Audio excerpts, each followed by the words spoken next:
आप देख रहे हैं इंडिया न्यूज। मैं हूं आपके साथ अनन्या बेदी। धनतेरस से दीपोत्सव की शुरुआत हो जाती है। हर तरह की खरीदारी, निवेश और नई शुरुआत के लिए पूरा दिन शुभ होता है। इस दिन त्रिपुष्कर योग बन रहा है। मान्यता है कि इस योग में किए कामों को 3 गुना फल मिलता है। शाम को धनवंतरी, कुबेर और लक्ष्मी की पूजा होती है। यम के लिए दीपदान भी किया जाता है। खास शो शुभ धनतेरस में आज हम बात करेंगे कि धनतेरस के दिन क्या खरीदना शुभ होता है, क्या नहीं। आपको धनतेरस के दिन पूजा की विधि और पूजा का मुहूर्त भी बताएंगे। हमारे साथ खास मेहमान भी जुड़े हैं जो बताएंगे कि क्या करना इस दिन शुभ होता है। देखिए, धनतेरस जो कि अपने आप में बेहद खास दिन और दीपावली से ठीक 2 दिन पहले, और ये कहा जाता है कि धनतेरस पर जो खरीदारी आप करते हैं उसी की पूजा जो है वो की जाती है दिवाली के दिन। और आचार्य डॉक्टर मोहित शुक्ला वास्तुगुरु हमारे साथ जुड़ गए हैं। आचार्य विक्रमादित्य हिंदू धर्मगुरु और डॉक्टर एच.एस. रावत ज्योतिषी हमारे साथ जुड़ गए हैं।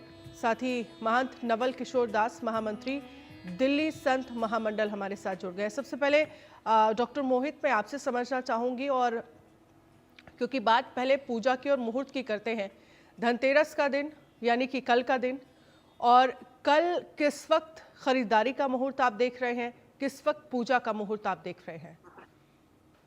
देखिए, कल का जो दिन है धन्वंतरी जी का, वो बड़ा ही महत्वपूर्ण है।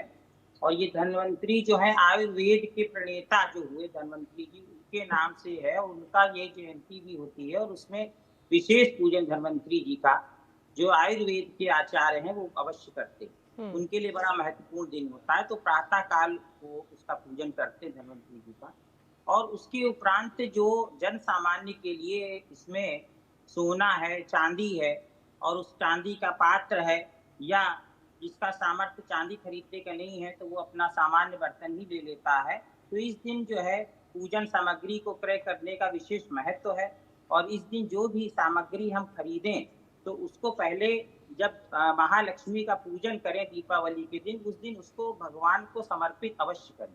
और जो भी उसमें समर्पित करें तो उसके ऊपर खीर और खिलौना आदि जो पूजन सामग्री है विशेषकर वो रखें और उसमें रोली अक्षत अवश्य लगाएं। इसका प्रतीक है कि हमारा घर जो है वो धन धान्य से हमेशा परिपूर्ण होता रहे और आरोग्य जो है वो हमें प्राप्त होता रहे। क्योंकि हमारे जो भी ये पर्व हैं इनकी मुख्यता ये है कि देखिए, अभी जब होली पड़ती है तो हम शीतकाल से गर्मी की ओर जाते हैं, ग्रीष्म की ओर। अभी हम जो है शीतकाल में प्रवेश कर रहे हैं। तो इस समय तमाम प्रकार के बैक्टीरिया, वायरस, रोग आदि उत्पन्न होते हैं, जानलेवा बीमारियां होती हैं। तो जो भी हमारे ये पर्व हैं उसमें दीपोत्सव होता है। दीप जो जलाते हैं धन्वंतरी जो धनतेरस के दिन से दीप प्रज्वलित करना शुरू कर देते हैं, तो 5 दिन का दीपों का ये त्योहार है।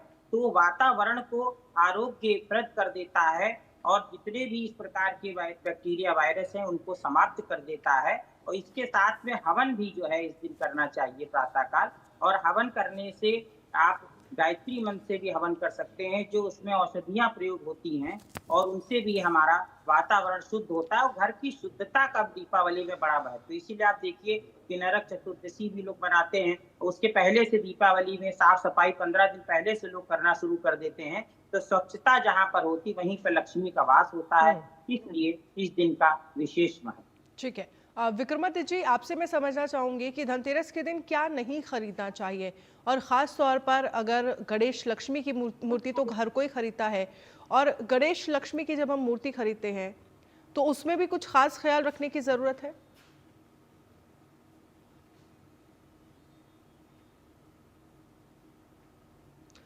विक्रमादित्य जी, आपको आवाज आ रही है मेरी? नवल किशोर जी हमारे साथ बने हुए हैं। नवल किशोर जी, मैं आपसे समझना चाहूंगी कि धनतेरस के दिन देखिए, गणेश लक्ष्मी की मूर्ति तो हर कोई खरीदता है। तो जब गणेश लक्ष्मी की मूर्ति खरीदते हैं तो किन बातों का ख्याल रखने की जरूरत है, और साथ ही क्या नहीं खरीदना चाहिए? कन्या जी, मैंने पहले निवेदन कर दिया था, ये ज्योतिष का विषय, पूजा पाठ का विषय आचार्यों का होता है। मैं अखाड़े का प्रवक्ता हूँ। तो मैं इतना कह सकता हूँ कि हमारा दीपावली का आनंद का त्यौहार है। अंधेरे से प्रकाश की ओर हम जाते हैं, सबके अंदर ज्ञान चक्षु का प्रकटीकरण हो, पवित्रता दिव्यता रहे, ऐसी मैं कामना करता हूँ। और हमारा जो त्यौहार है, मर्यादा पुरुषोत्तम भगवान श्री राम जब रावण को मुक्ति प्रदान करके अयोध्या आए थे, तो अयोध्या के लोगों ने भगवान के आगमन पर उत्सव मनाया था, आनंद मनाया था, दीप जलाए थे।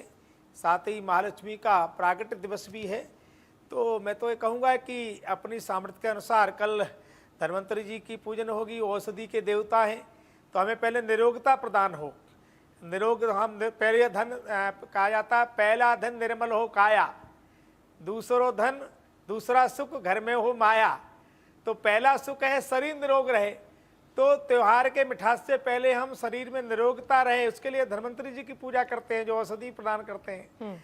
और उसके बाद हम गणेश लक्ष्मी जी की पूजना करते हैं। गणेश जी हमें विवेक प्रदान करते हैं, लक्ष्मी में धन धान प्रदान करती है।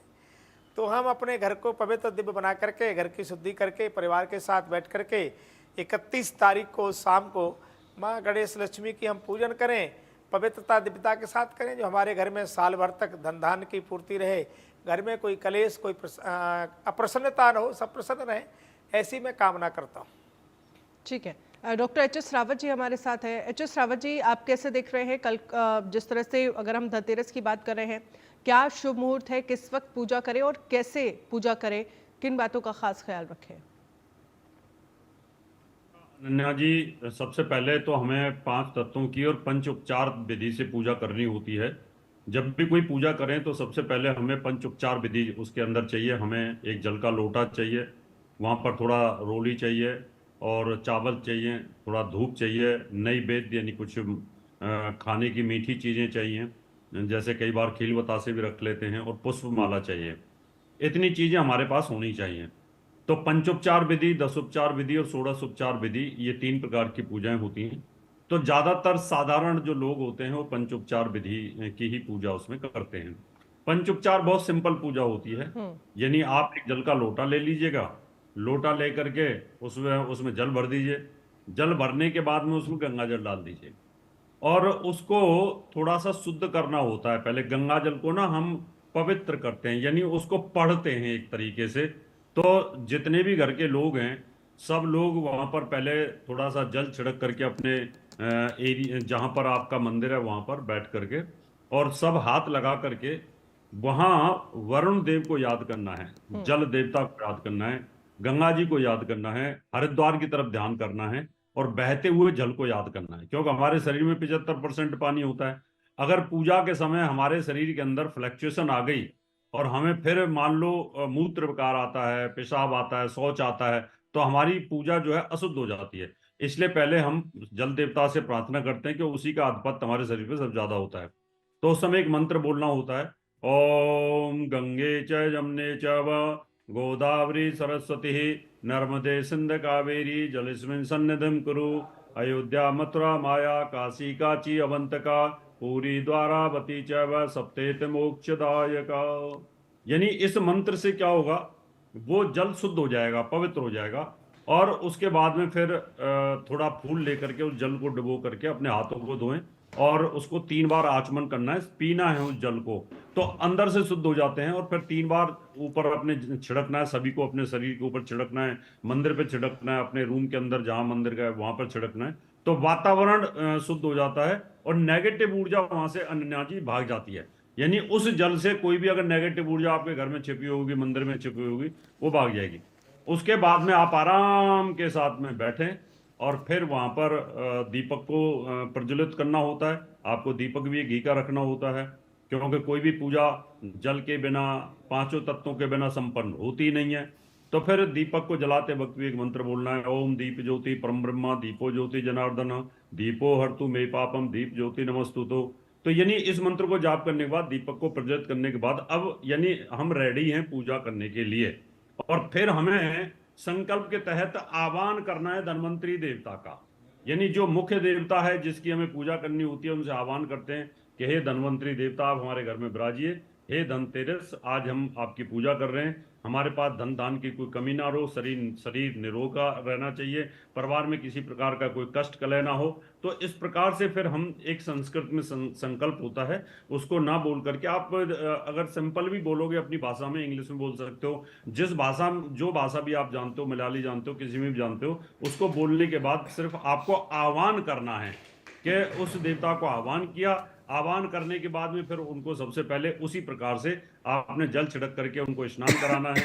उसके बाद उनको फिर वस्त्र पहनाने हैं, उसके बाद उनको आभूषण पहनाने हैं, फिर उनको एक माला पहनानी है, फिर भोजन कराना है। उस समय जब भोजन कराने की बात आती है तो प्रसाद लेकर के आप, और ये पंचोपचार पूजा होती है, बड़ी सिंपल होती है। इसमें भाव होना चाहिए, अगर भाव आपका अच्छा है तो फिर आनंद की अनुभूति आती है, और वो देवता आकर के फिर हमें आशीर्वाद दे के जाते हैं क्या आप निरोगे रहिए, सब परिवार के लोग, आपके पास धन धान की कोई कमी ना रहे, स्वस्थ रहें, किसी प्रकार की तकलीफ ना हो। तो ये पूजा बड़े सिंपल तरीके से अनन्या जी हम कर सकते हैं, इसमें कहीं कोई किंतु परंतु नहीं है। लेकिन इसी को जब हम वेद मंत्रों के माध्यम से करते हैं तो ये लंबी हो जाती है। लेकिन अगर आप वेद मंत्रों के माध्यम से नहीं कर सकते, आप ऑफिस में काम करते हैं, पता नहीं है पूजा का विधान नहीं पता है, या बहुत सारे लोग ऐसे हैं अपनी अपनी भाषाओं के जानकार हैं, कोई गुजराती है, कोई मराठी है, कोई मद्रासी है, तो वो अपनी भाषाओं में तरीके से इसको कर सकते हैं। ठीक है, हमारे साथ विक्रमादित्य जी भी जुड़ गए हैं, हिंदू धर्म गुरु हैं। विक्रमादित्य जी, आपके हिसाब से अगर हम धनतेरस की बात करते हैं तो पूजा का मुहूर्त क्या है, किस वक्त कल पूजा करनी चाहिए और पूजा विधि क्या होनी चाहिए? देखिए, ये तो हमें बहुत शांति से समझने की आवश्यकता है कि धनतेरस का मुहूर्त कब। धनतेरस शास्त्रीय दृष्टिकोण से जैसे कल की बात की जा रही है, 29 तारीख शायद बात करने का प्रयास कर रहे हैं, 29 तारीख को दीपदान, यम दीपदान है। धनतेरस तो शास्त्र के दृष्टिकोण से यदि देखेंगे तो हमारे एक एक उत्सव के अंदर 5-5, 10-10 उत्सव होते हैं, उनको हमें बहुत परिष्कृत पद्धति से समझने की आवश्यकता है कौन सा उत्सव कब मनाया जाए। धनाध्यक्ष कुबेर जी की जहां तक पूजा की बात है, वो 29 तारीख के दिन सुबह का मुहूर्त बनता है। सुबह के समय से पूरा दिन का मुहूर्त वो है, उनका सुंदर आराधना करने का अवसर है। जहां तक कल की बात की जा रही है तो कल यमदीप दान का कार्य है, क्योंकि शाम प्रदोष काल के अंदर जो त्रयोदशी रहेगी तो उस समय यम के निमित्त एक अन्न की ढेरी के ऊपर शाम के समय कहा जाता है, शास्त्रीय दृष्टिकोण से स्कंद पुराण में इसका वर्णन मिलता है कि जिसमें एक अन्न की ढेरी बना के घर के दक्षिण दिशा के अंदर यम के निमित्त एक चतुर्मुहा दीपक प्रज्वलित किया जाता है, और कहा जाता है कि एक यदि उस कार्य को कर लिया जाए तो 1 वर्ष तक, पूरे अगले दिवाली तक कोई अपमृत्यु को प्राप्त नहीं करेगा। ये सुंदर कार्य रहता है। इसका छोटा सा विधान है कि घर के दक्षिण की दिशा में एक अन्न की ढेरी लगाकर शाम के समय सूर्यास्त के उपरांत, तो आप जिस दिन प्रदोष काल में त्रयोदशी विद्यमान हो उस दिन ये कार्य करना चाहिए। जहां तक धनतेरस का सुंदर कार्य है, वो धन त्रयोदशी के दिन धनवंतरी भगवान की पूजा करने का विधान है। धनवंतरी भगवान का, धनवंतरी भगवान जो थे वो अमृत कलश लेके उस दिन उपस्थित हुए थे। उदयकालीन तिथि उसके लिए प्रशस्त होती है कि त्रयोदशी जिस दिन उदय तिथि विद्यमान हो उस दिन धन त्रयोदशी का हमें पूर्ण शास्त्र के अनुसार से करने का प्रयास करना चाहिए। भगवान धनवंतरी जो विशेष तौर पर आयु को प्रदान करने वाले देवता है, आयु की रक्षा करने वाले देवता है, अमृत का कलश लेकर सागर मंथन से जिनकी उत्पत्ति हुई है, तो उनका पूजन सुंदर रूप से विद्यमान शास्त्र में कहा गया है कि उनका भगवान नारायण के स्वरूप में उनका पूजन किया जाना चाहिए। साथ साथ उनका महालक्ष्मी का और कुबेर जी का ये पूजन उस दिन किया जाता है। एक परंपरा हमारे यहाँ बनी कि उस दिन धन महालक्ष्मी की मूर्ति जो धातु की बनी हो वो घर में लाके प्रतिष्ठित करनी चाहिए। धनाध्यक्ष कुबेर के रूप में उनकी पूजा की जानी चाहिए, श्रीयंत्र की प्रतिष्ठा की जानी चाहिए उस दिन। तो 30 तारीख के दिन वो सुंदर व्यवस्था रहेगी। उस दिन 13 दीपक जलाकर शाम के समय प्रदोष काल में सुंदर रूप से भगवती महालक्ष्मी, कुबेर जी का पूजन और श्रीयंत्र का पूजन सुंदर रूप से करें, और तो आनंद की प्राप्ति के योग बनते हैं, भगवान की कृपा प्राप्ति के योग बनते हैं। और उस दिन घर में बंधन वार भी बांधना चाहिए। शास्त्र के अनुसार से कहा जाता है कि पूरे दिवाली का उत्सव का आरंभ ही धन त्रयोदशी से होता है। तो हमको श्रद्धा भाव से उस दिन पूजन करने का प्रयास करना चाहिए। कल की बात जो की जा रही है, कल जो है द्वादशी है, ऋषि युग त्रयोदशी है, तो गोवत्स द्वादशी का साथ साथ सुंदर योग रहेगा कल, कि गाय के बछड़े का पूजन करने का शास्त्र में नियम बताया जाता है कि द्वादशी के दिन, द्वादशी को उस दिन सुंदर रूप से शाम के समय जाकर, और क्योंकि त्रयोदशी शाम के समय प्रदोष व्यापनी व्याप्त हो जाएगी, तो उस दिन सुंदर योग है। तो आप उस दिन श्रद्धा के साथ यमदीप दान अवश्य करें। दिवाली के संबंध में भी कुछ भ्रांतियां हैं, मैं कहूंगा उसको शास्त्र के दृष्टिकोण समझना चाहिए। कुछ लोगों ने तथाकथित तौर पर शास्त्र की अवहेलना करी और शास्त्र को समझने का प्रयास नहीं किया है, और जबरदस्ती कुछ प्रयास किया जा रहा है कि दिवाली को 2 मतों में विभाजित करने का प्रयास किया जाए, लेकिन शास्त्र के भारतीय संस्कृति के प्रमाण जो है शास्त्रीय दृष्टिकोण से भी देखें तो 99% जो पंचांग है वो 1 तारीख को ही दिवाली मनाना पसंद कर रहे हैं, और शास्त्रीय दृष्टिकोण से सूत्र के रूप में भी उसको समझने का प्रयास किया जाना चाहिए तो अच्छा रहेगा। बाकी तो संसार बड़ा स्वतंत्र है, हर कोई व्यक्ति अपने सजेशन को देने में, हर सजेशन को लेने में हर एक व्यक्ति को है, लेकिन शास्त्र प्रमाण जो नहीं करते हैं, शास्त्र को समझते नहीं है, तो शास्त्र विमुख कार्य करना ठीक नहीं रहेगा। तो 1 तारीख की दिवाली मैं उसको सूत्र रूप में समझा भी सकता हूँ, अगर आपके पास समय हो तो मैं उसको जी, बिल्कुल। भारत के दृष्टिकोण से भी हम बात की जाए तो 1 तारीख को ही दिल्ली पूरे भारत के अंदर, भारत से के अंदर शुद्ध रूप से दीपावली मनाने का जो पर्व है उस हिसाब से मनाना चाहिए। लेकिन दिवाली भारत के देश की बात करें, दुबई की बात करें, अमेरिका की बात करें, यूरोप की कंट्रीज की बात करें, तो वहां 31 तारीख को मनाना शास्त्र के दृष्टिकोण से ठीक दिखाई देता है।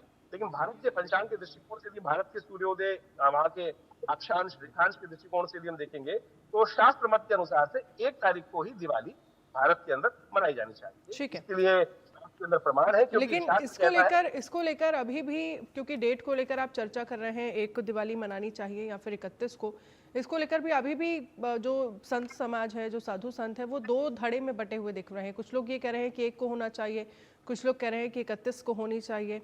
लेकिन डॉक्टर मोहित, मैं आपसे ये समझना चाहूँगी, अगर वास्तु का हम ध्यान रखने की बात करते हैं तो धनतेरस के दिन वास्तु को कैसे ध्यान में रखा जाए, क्योंकि वास्तु का अपना एक महत्व होता है। देखिए, वास्तु के अनुसार जो है ईशान कोण में पूजा करना चाहिए। ईशान कोण होता है नॉर्थ ईस्ट, जो उत्तर और पूर्व की मध्य की जो दिशा है उसका बड़ा महत्व है, क्योंकि पूर्व से सूर्य उदित होता है और उत्तर में हिमालय। तो इसलिए भारतवर्ष में जो पूर्व और उत्तर की दिशा ईशान कोण मानी गई है, हिमालय से पवित्र वायु आती, वहां तमाम प्रकार की औषधियां हैं। हनुमान जी की संजीवनी बूटी हिमालय गए थे लेने, और पूर्व से सूर्य की ऊर्जा, सौर ऊर्जा के बिना मनुष्य का जीवन असंभव है। इसलिए इस दिशा में पूजन करें, और पूजन का जो फेस है वो कोशिश करें पूर्व दिशा में हो, अगर पूर्व में नहीं तो उत्तर में भी कर सकते, मगर पश्चिम और दक्षिण दिशा में नहीं होना चाहिए पूजन करते समय मुख्य। और वास्तु की दृष्टि से एक बात बहुत महत्वपूर्ण मैं बता दूं कि दीपावली में जो भी आपके घर में पुराना सामान, जैसे फटे पुराने जूते हो गए, खराब पड़ी जो घड़ियां हैं घर में अक्सर पड़ी रहती हैं, तो लोग उसको डाले रहते हैं, कई लोहे का सामान जंग लग जाता है, पड़ा रहता है, सोचते कभी बनवाएंगे, तो वो सब चीजें हटा देनी चाहिए। क्योंकि ये जो पुराना सामान होता है टूटा फूटा, ये जो है नकारात्मक ऊर्जा जो है खींचता है अपने अंदर, आकर्षित करता नकारात्मक ऊर्जा, और हमें सकारात्मक ऊर्जा चाहिए। तो इसके लिए वास्तु के अनुसार हमें जो है वो अच्छी श्री यंत्र खरीदना चाहिए। देवी लक्ष्मी गणेश की जो पुरानी टूटी फूटी मूर्तियां हैं, चित्र हैं, या अन्य देवताओं के जो पुराने चित्र हैं, खंडित हो गई हैं, वो सारी मूर्तियां और चित्र भी हमें हटा देना चाहिए, और उनका यथा योग्य सम्मान सहित जो भी उनका विसर्जन है वो कर देना चाहिए। तो दीपावली के दिन ये सारी वास्तु को ध्यान में रखते हुए बातें बताई गई हैं कि ये सारी जो छोटी छोटी चीजें हैं ये हमारे जीवन में धन, ऐश्वर्य, सुख, समृद्धि को आने में प्रबल बाधा उत्पन्न करती है। और जब हमने जो पूजन के मुहूर्त का भी आपने पूछा था, तो पूजन का जो हमारा विश्व जो स्थिर लग्न होती है उसमें हमें विशेषकर जो है पूजन किया जाता है, क्योंकि इसमें लक्ष्मी जो है स्थिर रहती है। तो लक्ष्मी और कुबेर का पूजन 6:19 से 8:15 के मध्य में ये धनतेरस के दिन सायंकाल करना चाहिए। ओम ह्रीं कुबेराय नमः, इसका जो मंत्र है 108 बार जप अवश्य करना चाहिए। इससे जो है भगवान कुबेर जो है वो जो कि धन के देवता हैं और माता लक्ष्मी तो स्वामिनी है, तो इसलिए इन दोनों की विशेष कृपा। और ओम श्रीं महालक्ष्मी नमः, इस मंत्र का भी 108 बार जप करना चाहिए। और बाकी जो विधि अभी आचार्य जी ने पहले बताई है कि कैसे पुष्प और रोली और चंदन ये सब अर्पित करना चाहिए, वो तो आप करेंगे। इसके साथ में 2 मंत्र जो छोटे छोटे मंत्र हैं याद करने की सहज है, वो अवश्य करना चाहिए। और जो हम इसमें दीप प्रज्वलित करते हैं उसका बड़ा महत्व होता है वास्तु में। तो दीपक जो भी जलाएं तो उसको, और जो चरण पादुका जो लगाएं, तो इसको द्वार पे और घर के जो चारों कोने होते हैं उनको अच्छे से स्वच्छ रखना चाहिए, और वहां पर दीप प्रज्वलित जरूर करें या लाइट वहां पर लगाएं। और जो भी लाइट आप लगाते हैं सामान्य, बहुत ज्यादा चमकीली लाइट नहीं होनी चाहिए, और लाइट का जो कलर है पीला और लाल और नारंगी रंग का होना चाहिए। और जब आप अपने बगीचे में या पेड़ पौधों के मध्य लाइट लगाएं तो हरे रंग का जो सुख समृद्धि और नीले रंग का प्रयोग करना चाहिए। और मुख्य द्वार पर और छत के ऊपर जब लाइट लगाएं तो तेज चमकीली लाइट होनी चाहिए। और दीपक जो है जब भी उसको जलाएं तो हमेशा ऐसी जगह जलाएं जहां पैर न लगता हो, कोने में साइड में उसको प्रज्वलित करें। और विशेष कर कि कोई कपड़ा या पर्दा उसके आसपास ना हो जिससे कि आग लगने का भय ना हो। अक्सर इस तरह की घटनाएं भी दीपावली में देखी गई हैं, तो उन सब का भी विशेष ध्यान रखना चाहिए। ये भी वास्तु के अंतर्गत आता है कि जो भी आप कार्य करें वो सुव्यवस्थित हो और उसमें किसी प्रकार की बाधा ना हो और आपके लिए दीपावली शुभ हो। ये सारी बातों का इसमें विशेष ध्यान रखना चाहिए। अच्छा, और लक्ष्मी गणेश जो मूर्ति है, अब इसमें वास्तु में एक टिप्स ये भी है कि क्या जो है हमें गिफ्ट हम देते हैं दीपावली में तो क्या नहीं देना। जैसे लक्ष्मी गणेश की जो मूर्ति है वो हमें गिफ्ट में नहीं देनी चाहिए, क्योंकि लक्ष्मी गणेश को लाकर हमें उनकी पूजा करनी चाहिए। और देवताओं को आज के दिन दीपावली में या धनतेरस के दिन दीपावली लक्ष्मी गणेश को मतलब है कि आप अपने शुभ और लक्ष्मी को किसी को दे रहे हैं, तो इसके लिए वास्तु के अनुसार उसको देना शुभ नहीं है। आप अपने घर में ला सकते हैं, क्रय करके उसको लाएं और उनकी व्यवस्थित करके पूजा करिए, अर्चना करिए। जी, डॉक्टर मोहित, एक चीज़ और मैं आपसे समझना चाहूँगी, जिसमें हम कुछ और भी सामग्री बता रहे हैं, जिसमें झाड़ू है, सूखा धनिया है, ये वो तमाम चीज़ें हैं जिनका पूजन दिवाली के दिन किया जाता है। तो कौन कौन सी ऐसी और ख़ास चीज़ें हैं जो धनतेरस पर खरीद सकते हैं, जिसकी पूजा हम दिवाली पर करते हैं, या जो पूजा सामग्री में काम आता है?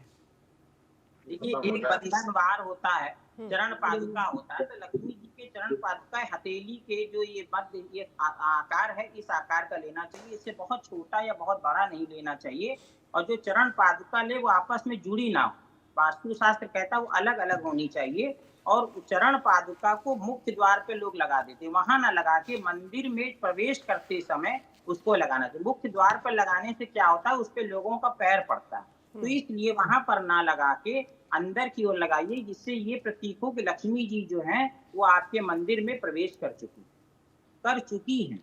और दूसरी बात ये है कि आप जब जो द्वार पर क्या लगाए थे, द्वार पर दो चीजें वास्तु कहता है। एक तो बंधनवार, जैसे कि आम का ये जो पत्र होते हैं उनसे भी आप बंधन बना के लगा सकते हैं।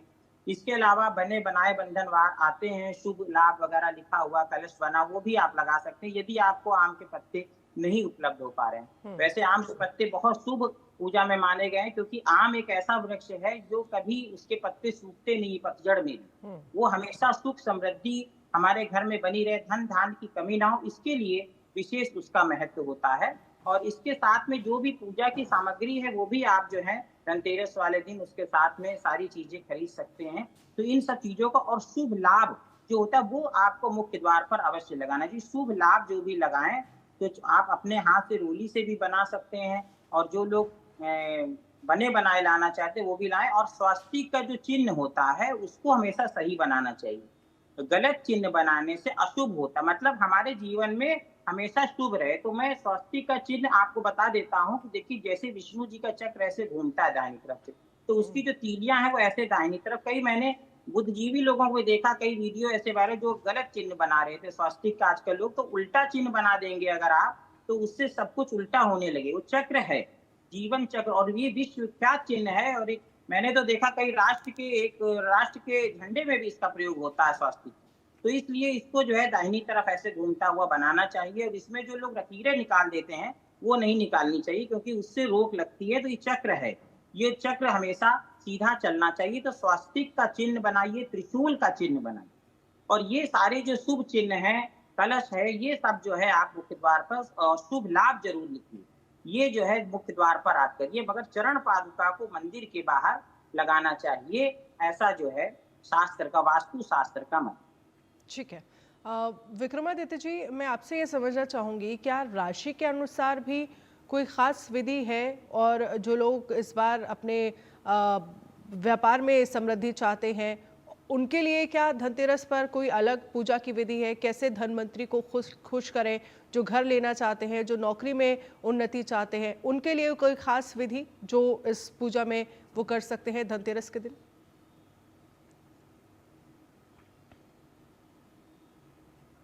अनम्यूट करिए आप, आपकी आवाज़ नहीं आ रही है।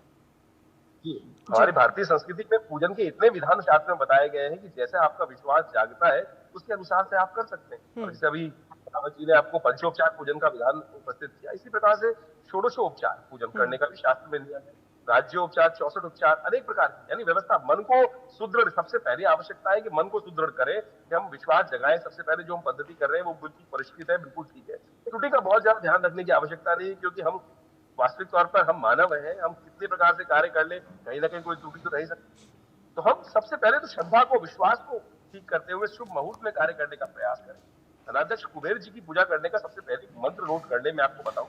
ओम यक्षाय कुबेराय वैश्रवणाय धनधान्य समृद्धि में देहि दापये, ये शास्त्रोक्त मंत्र है। इसका सुंदर रूप से स्तवन कर सकते हैं, सुंदर रूप से उनका पूजन कर सकते हैं। कुबेर जी के साथ महालक्ष्मी जी की प्रतिष्ठा करने का सुंदर बहुत रहता है। राशि के दृष्टिकोण से उसको एक विकसित करने का प्रयास किया जाता है कि राशि के दृष्टिकोण से हम जो जन्मपत्री के दृष्टिकोण से आपकी चंद्रमा जहां विराजमान है उसके हिसाब से, राशि के हिसाब से भी आप समझ सकते हैं बहुत बढ़िया तरीके से, कोई दिक्कत नहीं है।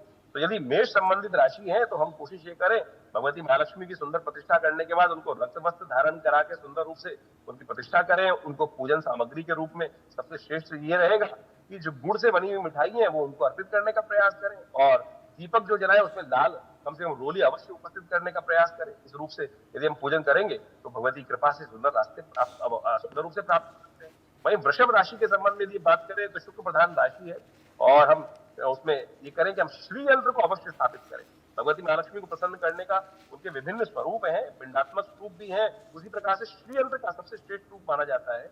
यदि आप धातु से निर्मित श्रीयंत्र को भगवती को के निमित्त वहां पे उस दिन धनाध्यक्ष कुबेर जी को प्रसन्न करने के लिए, भगवती को प्रसन्न करने के लिए प्रतिष्ठा के रूप में करेंगे तो बहुत सुंदर रास्ते बनने के प्राप्त योग बनेंगे। इसी प्रकार से मिथुन राशि के संबंध में बात करें तो हम दक्षिणावर्ती शंख को स्थापित कर सकते हैं। वो भी साक्षात महालक्ष्मी का और श्री गणेश का सुंदर प्रतीक माना जाता है, और कहा जाता है कि जहां ये वास होता है दक्षिणावर्ती शंख का, भगवती की कृपा अवश्य प्राप्ति होने के योग बन जाते हैं। तो भगवती के समस्त पूजन के रूप में ही ये दक्षिणावर्ती शंख को साक्षात भगवती का स्वरूप ही माना जाता है। यदि आप उसको खड़ा करके देखेंगे तो वो उसकी आकृति गणेश के स्वरूप में ही होगी, और उसी में दोनों का सबसे श्रेष्ठ माना जाता है। तो आप उनको प्रतिष्ठित करके कार्य करेंगे तो बहुत सुंदर रास्ता आपको प्राप्त होने के योग बनेंगे। वही कर्क राशि के संबंध में यदि बात करें तो सबसे श्रेष्ठ ये रहेगा कि आप कर्क राशि को, ये संबंधित चंद्रमा संबंधित राशि है, तो शंख को भगवती के रूप में वहां प्रतिष्ठित करने का प्रयास करें, वो आपके लिए बड़ा कल्याणकारी योग बनाएगा। वहीं सिंह राशि के संबंध में बात करें तो ताम्र पत्र से बने हुए यंत्र को स्थापित करना चाहिए। ताम्र पत्र से बनी हुई भगवती की मूर्ति भी आप प्रतिष्ठित कर सकते हैं, स्वर्ण से बनी हुई मूर्ति भी भगवती के रूप में प्रतिष्ठित कर सकते हैं, वो भी कल्याणकारी योग आपके लिए बनाएगी, और उनको प्रतिष्ठा करके बड़े श्रद्धा के साथ उनका पूजन करने का प्रयास करना चाहिए। और हर राशि के दृष्टिकोण से शास्त्र में अनेक अनेक विधान, अनेक अनेक मतों में उपस्थित करने का प्रयास किया गया है, लेकिन ये सार्वभौमिक है। भारतीय संस्कृति में एक सुंदर व्यवस्था रही है कि हमारे यहाँ परंपरा पारक जो विशेषतः पार्थिव रूप में कच्ची मिट्टी की बनी हुई मूर्तियां प्रतिष्ठित की जाती है इस दिन, और वो पकाई नहीं जाती। प्रतिष्ठा करने के लिए गौरी गणेश को प्राचीन काल से हमारे यहाँ व्यवस्था बनाई जाती थी। कुम्हार के हाथ से बनी हुई मिट्टी की मूर्ति जो पकी ना हो और उसको रंग करके वहां प्रतिष्ठा कर ली जाती थी, और उसके बाद पूजा के बाद उनको विसर्जन करने का शास्त्र में नियम बताया गया था। तो ये इसीलिए था कि हम, लेकिन आज की तारीख में बड़े वास्तु के दृष्टिकोण से डिस्कस करते हुए एक बात हमें समझनी चाहिए कि हम प्लास्टिक की मूर्ति तो कम से कम न लाएं।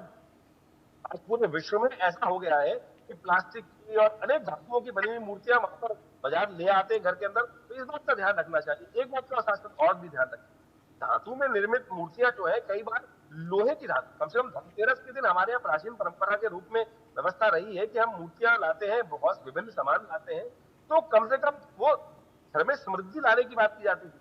आज कई बार धनाध्यक्ष की पूजा करते हुए बर्तन खरीदने का त्योहार बन जाता है, और हम अपने घरों के अंदर लोहे के बर्तन ले आते हैं। लोहा साक्षात शनि के स्वरूप हो जाता है। कम से कम ये त्योहार का ध्यान रखिए कि लोहे का बर्तन खरीदने का त्योहार नहीं है। कलश, अमृत कलश इत्यादि लाने की परंपरा भारतीय संस्कृति में रही है। प्राचीन काल में जो ये सुंदर जो आभूषण होते थे, सब होते थे, ये धातुओं के बने, पीतल के, स्वर्ण के, चांदी के, सब लाने की व्यवस्था रहती थी। लेकिन आज आधुनिक काल में एल्युमिनियम के बर्तन और प्लास्टिक के बर्तन और साथ साथ विभिन्न लोहे इत्यादि के बर्तन लाने की जो एक परिपाटी सी बन गई है, मैं कह रहा हूँ परंपरा नहीं की, परिपाटी बन गई। उस परिपाटी को हमें समझने की आवश्यकता है कि इसलिए लोहे के समाज जो है वो इस धनाध्यक्ष कुबेर की पूजा करते हुए उस दिन घर में न लाए, तो और इस बात का ध्यान रखते हुए कार्य करेंगे तो बहुत सुंदर रूप से भगवती कृपा प्राप्त करने का योग बन सकता है। बंधन वाला की बात चल रही थी, तो पंच पल्लव शास्त्र में विद्यमान है। पंच पल्लव 5 पत्तों से बना हुआ बंधनवार जो है वो अपने घर में इस दिन अवश्य बांटना चाहिए। कहा जाता है कि सिरस के पत्ते, एक पेड़ होता है औषधि, क्योंकि आमतौर पर दिवाली के समय में हम अपने घर को बहुत सुंदर रूप से साज सज्जा से सजाते हैं और उस बार नजर भी ले जाती है कई बार, तो उसकी नजर से बचने के लिए शास्त्र में विद्यमान है कि हमको सिरस के पत्तों से बना हुआ बंधनवार अवश्य घर के अंदर, आज भी अभी गांव क्षेत्र में जाएंगे, देहात क्षेत्र में जाएंगे तो सिरस की टहनी कम से कम लगाने की परंपरा है। वो वास्तविक तौर पे घर में जो नेगेटिव एनर्जी ना बढ़े, नजर इत्यादि ना लगे, उससे बचने के लिए सिरस के पत्ते को औषधि के रूप में घर के बाहर एक टहनी के रूप में लगा दिया जाता है और ये बड़ा चमत्कारिक उपाय है। और कहिए कि इससे क्या होता है कि बहुत सारी जो नेगेटिव एनर्जीज है, नेगेटिव इच्छा रखने वाले लोग हैं, बहुत सारे लोग आपकी समृद्धि से प्रसन्न भी होते हैं, लेकिन बहुत सारे ईर्ष्यालु भी होते हैं। तो ईर्ष्या का जो विशेष तौर पर प्रभाव होता है वो हमारे जीवन में ना पड़े, इसलिए हमारे यहाँ इन प्रकार के बंधनवार, इस प्रकार की जो चीजें हैं वो लगाने की परंपरा भारतीय संस्कृति में रही है। तो उसको समझते हुए कार्य करने का हमें प्रयास करना चाहिए। सबसे श्रेष्ठ तो ये रहेगा कि साक्षात भगवान शंकर, भगवती महालक्ष्मी का प्रतीक श्री यंत्र को स्थापित करें। जो मूर्तियां बनती हैं, मिट्टी की बनी हुई मूर्ति होती हैं, उनको लाके सुंदर प्रतिष्ठा करके उस आनंद भाव से भगवती का स्तमन करते हुए, पूजन करते हुए, विभिन्न स्तोत्रों का पाठ करते हुए, श्री सूक्त का पाठ सबसे श्रेष्ठ कहा जाता है। इन पूरे 5 दिनों में हमें श्री सूक्त का पाठ करना चाहिए। वो इस रूप से है, ओम हिरण्य वर्णाम हरणिम सुवर्ण सृजाम चंद्राम हिरण्मयीम लक्ष्मीम जातवेदो माव। ये भृगु महाराज के द्वारा बनाए गए 16 मंत्र हैं। इसका पहला मंत्र मैंने आपको पढ़ के दिखाया। बहुत सारे लोग कहेंगे याद नहीं होगा, अरे यूट्यूब पे जमा, आप यूट्यूब पे चले जाए, उसको कम से कम चला दीजिए। चलाने से क्या हो, कान में तो पड़ेगा, श्रवण होगा। तथा श्रवण का ज्यादा महत्व कहा गया है कि बजाय आप खुद बोल सके, शुद्ध रूप से यदि नहीं भी बोल पा रहे तो उसको अगर आप, आज मॉडर्न जमाना है, सुंदर व्यवस्था है कि रिकॉर्ड्स के रूप में उनको आप प्ले कर सकते हैं, तो बिल्कुल उसको भी आपको चलाएंगे तो वाइब्रेशन, जो शब्द का विज्ञान जो है वो वास्तविक तौर पे उस कहा जाता है कि उस वाइब्रेशन से, उस कंपन से शब्द की जो प्रभाव होता है वो पॉजिटिविटी लाता है। तो वो कम से कम चले घर में शुद्ध रूप से, तो भी वो सुंदर वातावरण का निर्माण करेगा, भगवती की कृपा, भगवान की कृपा प्राप्त करने का रास्ता सुलभ करेगा। ठीक है। Doctor HS. रावत जी भी हमारे साथ है। Doctor HS. रावत जी, जिस तरह से हम दिवाली पे रात्रि में पूजा करते हैं, क्या ऐसा कुछ मुहूर्त रात्रि को लेकर धनतेरस में भी है? क्या धनतेरस में भी रात्रि में पूजा की जा सकती है? और साथ ही यम को जो लोग दीप दान करते हैं, उसकी विधि और मुहूर्त क्या है? 10:32 पर कल, यानी धनतेरस जो है ना, उस दिन उदय तिथि नहीं है, उस दिन द्वादशी तिथि है। तो 10:32 तक तो खरीदारी नहीं करनी चाहिए कोई भी, क्योंकि द्वादशी रहेगी, द्वादशी में खरीदारी उचित नहीं है। और 10:32 के बाद में फिर हमें अमृत की और चर की चौगड़िया मिलती है 3 घंटे के लिए। 10:32 से लेकर के 3 घंटे तक खूब खरीदारी करें। उसके बाद में शाम को 3 बजे से लेकर 4:30 बजे तक कोई चीज ना खरीदें, कि उस समय फिर राहु काल का प्रकोप शुरू हो जाएगा। उस समय एक खास ध्यान रखना है। फिर शाम को 7:30 बजे के बाद में 7:30 से लेकर के और 1.5 घंटे के बीच में यहां पर फिर आप पूजा कर सकते हैं, और इसी समय पर आप यम के लिए दीप प्रज्वलित कर सकते हैं। ये समय चौगड़िया के हिसाब से बहुत अच्छा है, यहां लाभ ले सकते हैं उसका। एक होता है कि सूर्यास्त के बाद जब प्रदोष काल शुरू होता है, उस समय भी दीपदान हम कर सकते हैं, उस समय दीप प्रज्वलित कर सकते हैं। दोनों समय हैं। तो पूजा के लिए बेस्ट टाइम जो है चौगड़िया के हिसाब से अगर देखा जाए तो शाम को 7:30 बजे से लेके और 9 बजे के बीच में पूजा, दीप प्रज्वलित करना, आराधना करना, यम की पूजा करना, ये सबसे उत्तम मुहूर्त हैं। क्योंकि कई बार हम गलत समय पर कोई चीज़ खरीद लेते हैं, तो हमें ऐसे लगता है कि हमने तो धनतेरस को तो खरीदी थी अनन्या जी, लेकिन इसकी वजह से तो हमारे घर में तकलीफ हो गई, कलेश हो गया, परेशानी हो गई, एक्सीडेंट हो गया, दुर्घटना हो गया, या कोई जल गया। तो कभी कभी ऐसी चीज़ें हो जाती हैं, तो हम गलत समय पर कोई चीज़ ना खरीदें। 10:32 के बाद में आप 3 घंटे तक खूब खरीदारी कर सकते हैं। फिर शाम को आप खरीदारी कर सकते हैं, 7:30 से लेकर 9 बजे तक खरीदारी कर सकते हैं। बाकी की चीज़ों को त्याग देना चाहिए। और प्रदोष काल के अंदर आप चाहें, वैसे तो चौगड़िया उस समय अच्छी नहीं है, लेकिन फिर भी उस समय चाहें तो आप प्रदोष काल में तो कोई भी चीज़ कर सकते हैं, लेकिन कोशिश करें कि आप 7:30 बजे दीप प्रज्वलित करेंगे यम के लिए और उसकी पूजा करेंगे तो अच्छा रहेगा। ठीक है, यम के लिए आपने मुहूर्त बताया और इसके साथ ही मैं चाहूँगी डॉक्टर मोहित, खरीदारी को लेकर कोई विशेष मुहूर्त है क्या? और जैसे हम धनतेरस को लेकर कई सारे ये मान्यता है और परंपरा रही है कि सोना चांदी लोग ज़रूर खरीदते हैं और सोना खरीदना शुभ भी माना जाता है, लेकिन आजकल तो सोना इतना महंगा है कि हर किसी के लिए खरीदना उतना आसान नहीं है। तो क्या ऐसी भी मान्यता हो और जो लोग सोना नहीं खरीद पा रहे हैं वो उतना ही फलदायी धनतेरस पर उन लोगों के लिए हो, ऐसी और क्या चीज़ ले सकते हैं? देखिए, इसमें सोने की जगह पर आप पीतल खरीद सकते हैं। पीतल और तांबे के पात्र भी जो है बहुत शुभ माने जाते हैं खरीदना, और उससे बने हुए पात्र आप खरीदिए, बहुत शुभ होता है। और पूजा के जो बर्तन होते हैं, जैसे पूजा के बर्तन तांबे के प्रयोग होते हैं, पीतल के प्रयोग होते हैं, तो उसमें से कोई बर्तन अगर आपको जरूरत हो और आप ले तो बड़ा शुभ होता है, क्योंकि उसका पूजा के दिन पूजा के लिए, पूजा करने के लिए और वर्ष भर आप उसमें पूजा करेंगे तो उसका विशेष फल प्राप्त होता है। और एक चीज मैं और बताऊंगा कि इस दिन क्या नहीं खरीदना चाहिए, ये भी बताना था।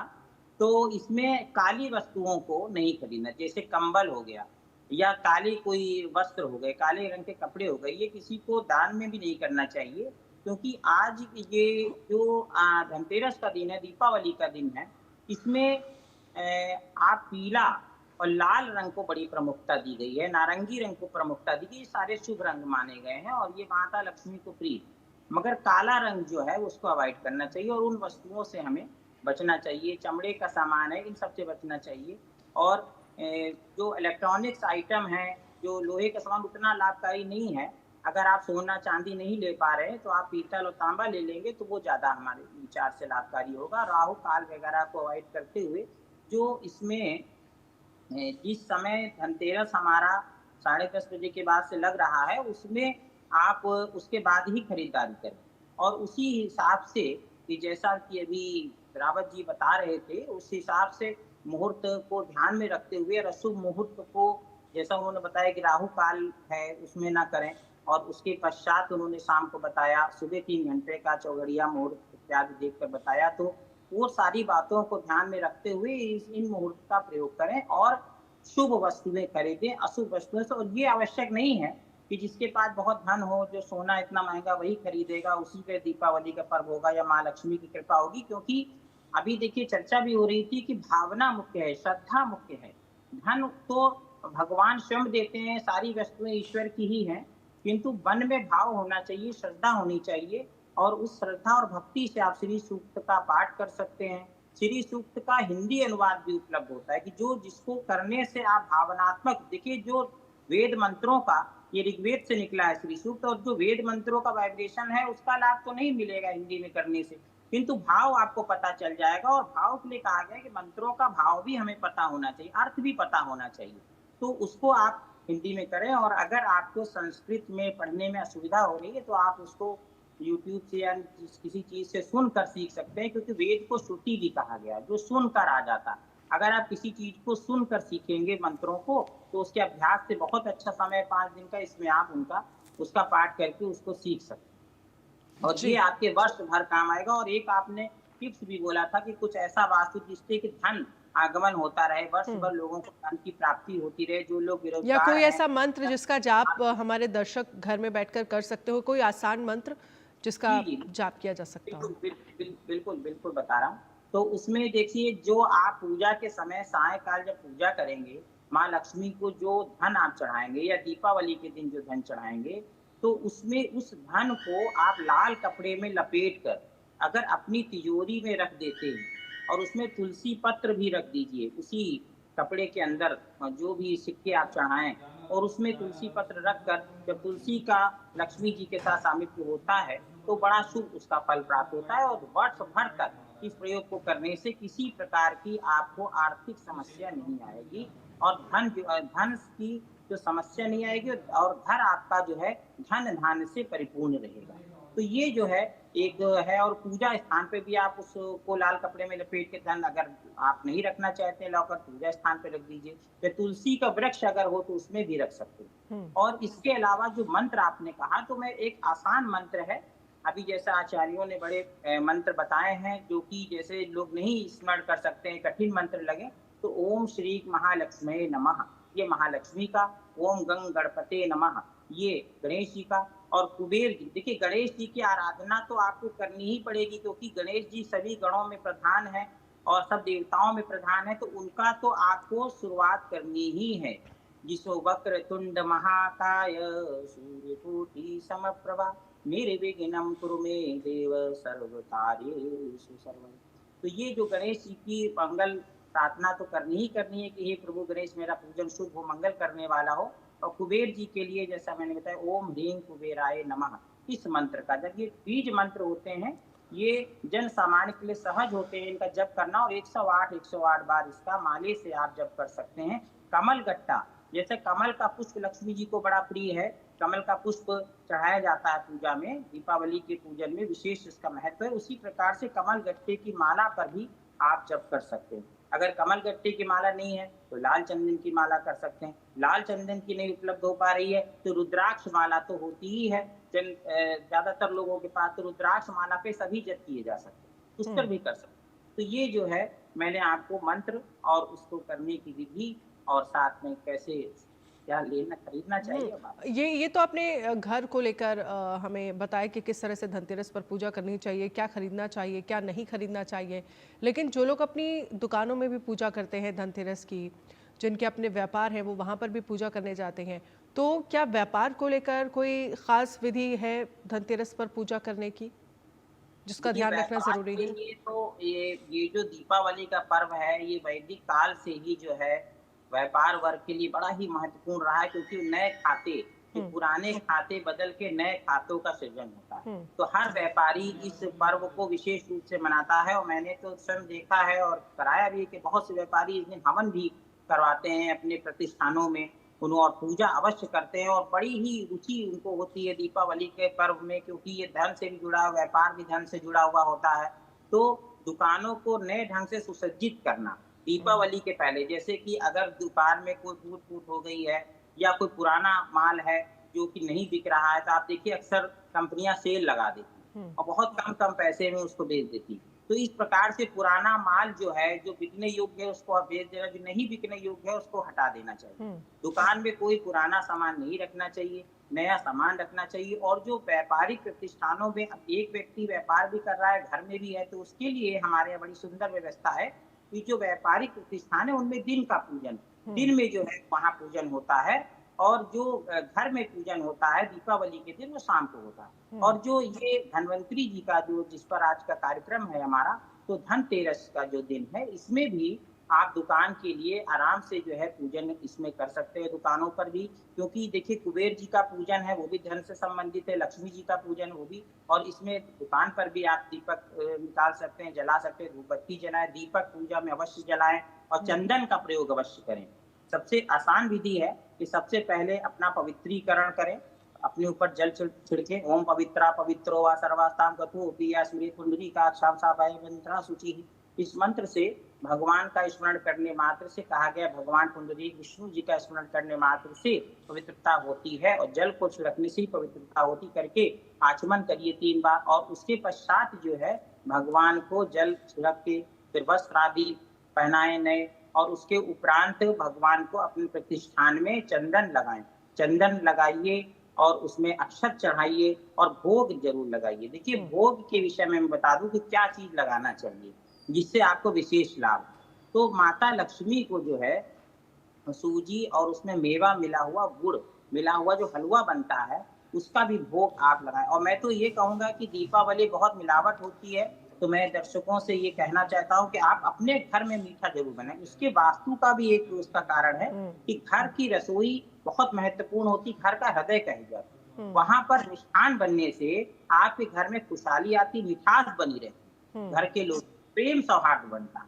और कोई भी वस्तु बनाए अगर मीठी वस्तु, उसमें थोड़ा शहद जरूर अंत में डाल दीजिए बनने के बाद, थोड़ा सा शहद, मतलब मधु सदृशः, ऐसा वेद में मंत्र में भी कहा गया है कि मधु शहद के समान हमारे घर में मधुरता हो ईश्वर, क्योंकि शहद कभी नुकसान नहीं करता है। चीनी जो है डायबिटीज कर देगी, मगर शहद कभी डायबिटीज नहीं करता, वो मधुमेह का रोग उत्पन्न नहीं करता। शहद हमेशा गुणकारी ही, कल्याणकारी, मिठास कैसी हो, शहद की तरह हो। तो शहद अवश्य प्रयोग करें। और मीठे में आप और भी चीज बना सकते हैं, जैसे कि खीर बना सकते हैं। इससे आप मिलावट का जो जहर चल रहा है, आप देखिए कई जगह छापे पड़ते, मीडिया में खबरें आती हैं कि इतना मावा पकड़ा गया, इतना दूध मिलावटी पकड़ा गया। तो आप मिलावट की मिठाइयों से बचेंगे, घर में शुद्ध खीर बनाइए, केसरिया खीर बनाइए और बढ़िया उसमें दुग्ध की खीर बनाइए, चावल की खीर बनाइए और माता लक्ष्मी को भोग लगाइए। जी। और घर में बूंदी का जो लड्डू होता है वो गणेश जी को बड़ा प्रिय, उसका भी आप भोग लगा सकते हैं।